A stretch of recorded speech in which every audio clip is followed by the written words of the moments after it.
Forms of fraud, कपट के स्वरूप। तो कपट कितनी तरह से हो सकता है? तो इसके लिए पहली है हमारे पास फ्रॉड बाय सजेशन, प्रदर्शन द्वारा कपट। जब अनुबंध का कोई पक्षकार किसी ऐसी बात को सत्य बताकर प्रदर्शन करता है जिसको कि वह जानता है कि वह असत्य है, तो ये कहा जाएगा कि उसने दूसरे पक्षकार को कपट द्वारा अनुबंध करने के लिए प्रेरित किया है। इस प्रकार का कपट प्रदर्शन द्वारा कपट कहलाता है। तो इसके लिए हम एक उदाहरण मान लेते हैं।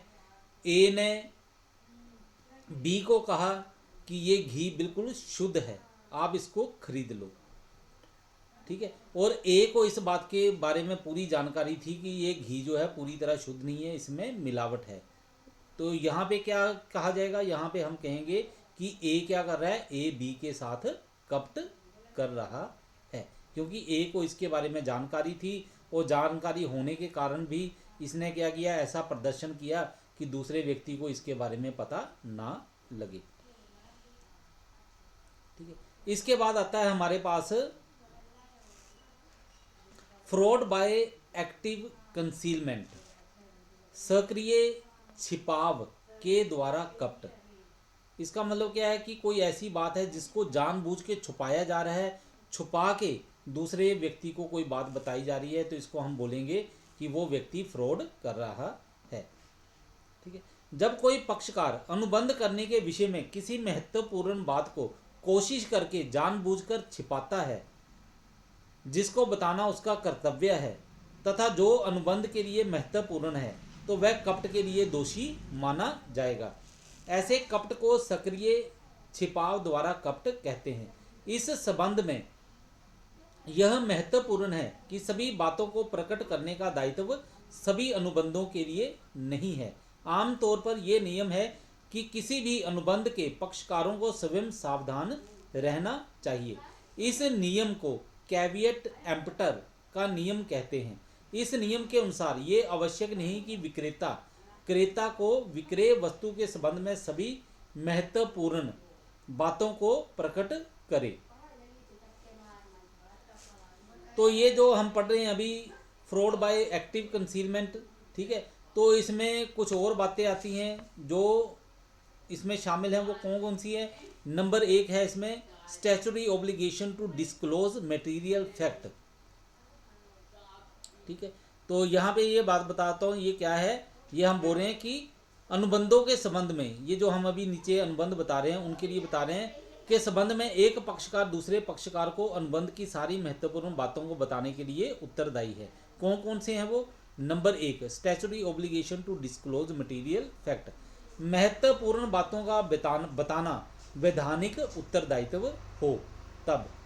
ठीक है, कुछ वैधानिक नियमों के अनुसार अनुबंध के पक्षकारों का ये कर्तव्य होता है कि वे उन महत्वपूर्ण बातों का अनुबंध करते समय दूसरे पक्षकार को बता दें जिन्हें बताने का आदेश कोई अधिनियम देता है। उदाहरण के लिए ट्रांसफर ऑफ प्रॉपर्टी एक्ट की धारा 55 और 108 के अनुसार विक्रेता का ये कर्तव्य होता है कि वह बेची जाने वाली संपत्ति के स्वामित्व के संबंध में प्रत्येक कमी को क्रेता को बता दे, तथा पट्टादाता का भी कर्तव्य है कि वह ऐसी बातों को पट्टाधारी को बता दे। इसके बाद दूसरा आता है हमारे पास कॉन्ट्रैक्ट्स टू अटमोस्ट फेथ, सद्भावना वाले अनुबंध। इस प्रकार के अनुबंधों को अत्यधिक विश्वास वाले अथवा परम विश्वास के अनुबंध भी कहते हैं। सद्भावना वाले अनुबंध उनको कहते हैं जिनमें एक पक्षकार को अनुबंध के संबंध में जानकारी प्राप्त करने के कुछ ऐसे साधन प्राप्त होते हैं जो दूसरे पक्षकार को नहीं होते। इसलिए उस पक्षकार का ये कर्तव्य होता है कि वह दूसरे पक्षकार को उन सभी बातों को बता दे जिनकी विशेष जानकारी उसे है और जो दूसरे पक्षकार के अनुबंध करने के निर्णय को प्रभावित कर सकती हैं। जैसे पारिवारिक निपटारे, ठीक है, ये लिखा हुआ हमने फैमिली सेटलमेंट। पारिवारिक झगड़ों के निपटारे या सुलहनामे में परिवार के सदस्यों को सभी महत्वपूर्ण बातों को बता देना चाहिए। उदाहरण के लिए भाइयों के बीच पारिवारिक बंटवारे के संबंध में यदि किसी भाई को कुछ जमीनों की दूसरी जमीनों से अधिक कीमती होने की बात मालूम है तो उसे इस बात को सभी भाइयों को बता देना चाहिए, अन्यथा बाद में अनुबंध कपट के आधार पर रद्द किया जा सकता है। फिर उसके बाद है कॉन्ट्रैक्ट्स ऑफ इंश्योरेंस, बीमे के अनुबंध। इन अनुबंधों में बीमा कराने वाले व्यक्ति, बीमा कंपनी अर्थात बीमा करने वाले व्यक्ति से जिस वस्तु का बीमा कराना है उससे संबंधित अधिक जानकारी रखता है, अतः उसका ये वैधानिक कर्तव्य है कि वह उन सभी बातों की जानकारी बीमा कंपनी को दे जो बीमा कंपनी के अनुबंध करने के निर्णय पर या प्रीमियम निश्चित करने को प्रभावित कर सकती हैं, जैसे जीवन बीमा में आयु, स्वास्थ्य आदि के संबंध में जानकारी। उसके बाद आता है हमारे पास contract for sale of land, भूमि विक्रय संबंधी अनुबंध। भूमि के विक्रेता का ये वैधानिक कर्तव्य है कि भूमि के क्रेता को भूमि एवं अपने अधिकार के सभी दोषों को बता दे जिसका ज्ञान क्रेता को नहीं है, अन्यथा बाद में इस अनुबंध को कपट के आधार पर रद्द किया जा सकता है। उसके बाद है कॉन्ट्रैक्ट्स ऑफ गारंटी, गारंटी के अनुबंध। ऐसे अनुबंधों में यदि कोई पक्ष किसी से गारंटी मांगता है तो उसे उस पक्ष के बारे में जिसके लिए वह गारंटी मांग रहा है, गारंटी देने वाले को सब बातें बता देनी चाहिए। उसके बाद है contracts for allotment of shares, company के अंश क्रय विक्रय संबंधी अनुबंध। ऐसी दशा में कंपनी से ये आशा की जाती है कि वह अपनी स्थिति के विषय में जनता को सही सही सूचना दे, जिसके आधार पर व्यक्ति ये तय कर सके कि अंश खरीदे जाएं अथवा नहीं। फिर उसके बाद आता है हमारे पास कॉन्ट्रैक्ट ऑफ मैरिज, विवाह के अनुबंध। इस प्रकार के अनुबंधों में प्रत्येक पक्षकार का ये वैधानिक कर्तव्य है कि वह दूसरे पक्षकार को उन सभी तथ्यों की जानकारी दे जो विवाह करने की इच्छा को प्रभावित कर सकते हैं।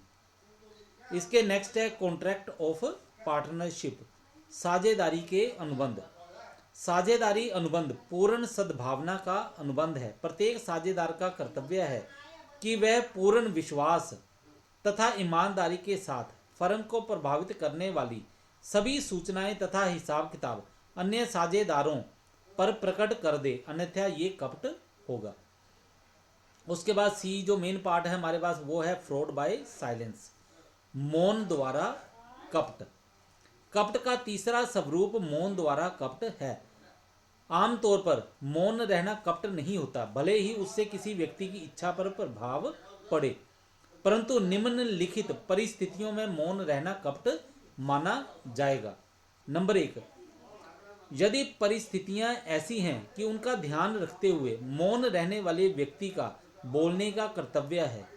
समस्त सद्भावना वाले अनुबंधों में ऐसी ही परिस्थितियां मानी जाती हैं जिनमें अनुबंध की महत्वपूर्ण बातों के संबंध में मौन रहना कपट माना जाता है, यदि ऐसा धोखा देने के अभिप्राय से किया गया है तब। नंबर 2, जबकि मौन स्वयं बोलने के समान है, तो ऐसी स्थितियों में क्या है, मौन रहना जो है वो भी कपट माना जाएगा। ठीक है, इसके लिए हम एक उदाहरण मान लेते हैं